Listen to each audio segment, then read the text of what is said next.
question is about regional infrastructure and economic growth. Many infrastructure projects have rollover from one budget year to the next with little or no work being performed.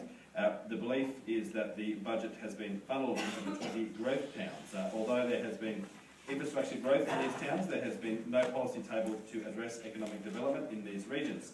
Eventually, private enterprise will be needed in the growth towns to enable them to develop, create employment and slow the urban drift. So the question is, can you please advise your view on what regional infrastructure is needed in Alice Springs, as well as the growth towns that will assist in the economic development of the region? And I'll remind you again, these questions are as a result of a territory-wide business survey.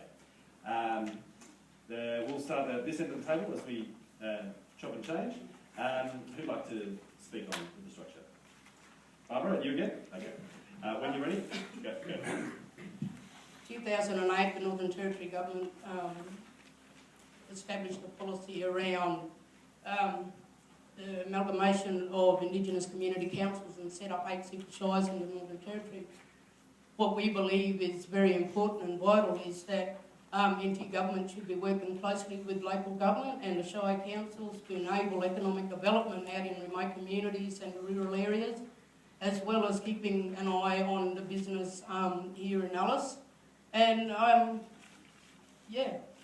think the infrastructure outpush actually needs to be really sought out, and it needs to come from the people what their needs and wants are for their economic development in remote areas. And I guess looking at safe energy around that as well, and how communities can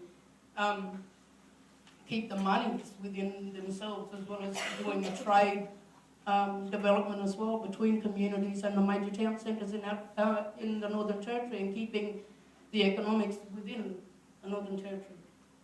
Okay, thank you, Barbara. Moving to the Country Liberals, Adam Giles, sitting member for Bradenley. You can take it away. Thanks very much, Rowan. Over the last 11 years, the Northern Territory Local Government have run a model of centralisation, moving a lot of services and development opportunities to Darwin, and particularly with the withdrawal out of Asia back into Darwin. That's has had a significant detrimental effect on the regions of the Northern Territory. We've taken a position that we want a decentralised approach. We're supporting a de-amalgamation process of the shires towards a regional council model where the majority of the population want that. We are looking to invest in outstations in the Northern Territory. There are 2,500 outstation houses in the Northern Territory which are insufficiently funded. We've committed $5,200 to each outstation house to ensure that the level of amenity of those properties is at such a level that people don't feel the need to urban drift into town because they haven't got those appropriate services out bush. We're proposing to re-engage Asian relations and take a stronger focus on there. We're proposing a tourist commission so that it can be owned, so the industry can be owned by, so tourism can be owned by the industry, developed by the industry, and for the industry, so we can get tourism product renewal back up and identify better ways that we can spend our $21 million marketing budget with tourism in the Northern Territory operates. It's not working. We haven't got people coming in to the Northern Territory. And I'd also like to see a realignment or an alignment of the Indigenous Land Corporation, the Aboriginal Benefit Account, and the Indigenous Business Australia to make sure we have economic infrastructure put into areas in remote parts of the Northern Territory. Okay, thank you, Adam. Phil Walcott now, sitting as an independent in graduates. We're lucky we get to answer all those. Good. All right, Phil, you can take it away. All right, thank you. With regard to the regional infrastructure and economic growth, as Adam said, we really need to pull a whole bunch of stuff back into Alice Springs.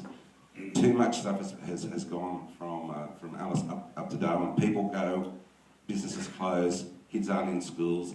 There's a whole lot of reasons why we really need to let Alice Springs grow in its own sense of Central Australia. The reason that's all gone to Darwin is because both parties have a power base in Darwin, more concerned about winning elections than necessarily working with the people. If we can bring those services back into Central Australia, I think we can help to flatten the bureaucracy around some of that stuff. Advise on regional infrastructure needed in Alice Springs, the growth towns and the outstations or homelands, depending on which end of the territory you're in. to assist the economic development of the region, remembering that economic growth has to go hand in hand with social growth, social capacity. We need to grow together. Building the social harmony of the town and the community working together. All people can contribute whatever it is that they can, and everyone has an opportunity to do that. My website very clearly demonstrates some possibilities around that. Regionalise the public sector agencies, right? As I said, pull it back. Building partnerships between federal, NT and local government agencies. Let's have fewer silos. Let's have more working together. Build the social and economic bank accounts. Thank you, Phil. Colin. Thank you. To help with economic growth, I believe we need a more effective, interactive marketing campaign for the local tourism industry. This will benefit tourism, retail, hospitality, trade businesses, entertainment industry, food manufacturing and the farming industry, as well as our arts industry. We need a campaign that attracts free positive media attention, that makes people talk about Alice Springs and Central Australia. We also need to target our national domestic market. By having free positive media coverage, we will start to restore the reputation of Alice Springs. In order to implement this marketing campaign, support will be needed from local businesses, local government, as well as the Northern Territory government.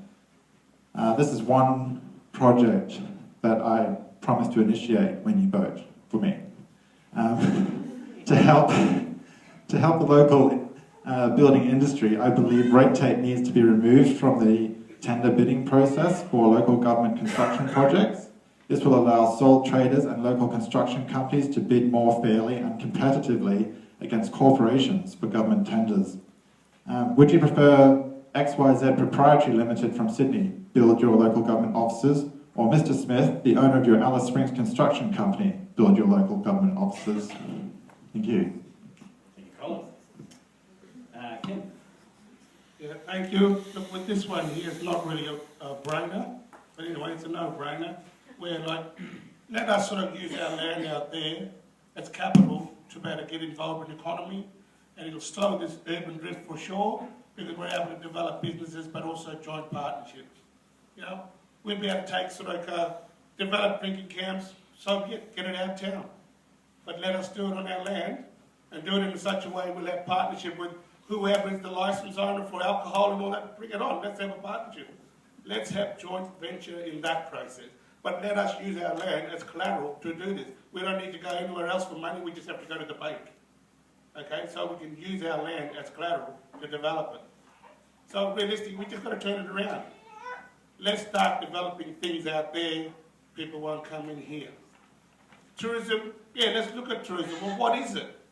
Many of us haven't been to tourism in our lives, and yet we're expected to provide what is tourism.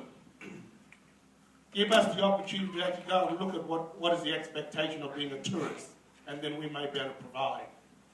Think about it like that, guys. Thanks, Ken. Yeah. Deborah.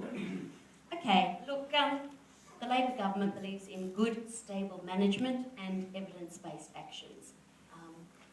What I'd like to start with is just noting in terms of investment and infrastructure that in 2008, when the global financial crisis hit, private investment slowed down, banks made it harder to get finance. What the government did at that time was increase its commitment to government spending to put in more infrastructure here in the Northern Territory in order to keep Territorians working and in order to keep the Territory growing. Some of the projects we've seen down here in Alice Springs include $18 million spent on the Aquatic Centre, which services not just Alice Springs but the entire region, $29 million spent on extending the hospital, 9 new schools Labour has put in, which is providing work for 465 new teachers, with upgrades to all existing primary schools. There's been $17.8 million spent on Indigenous housing. There's quite a lot of things in that. Certainly there's an emphasis on education and health, which are the fundamental keys behind Labor's approach to government. That's probably the main thing that I want to say in that. We will be continuing in that way as private spending picks up. The government will be easing back on that, but our intention is to keep Territorians working and to just review and go with evidence-based on what's needed. Okay, thank you, Deborah.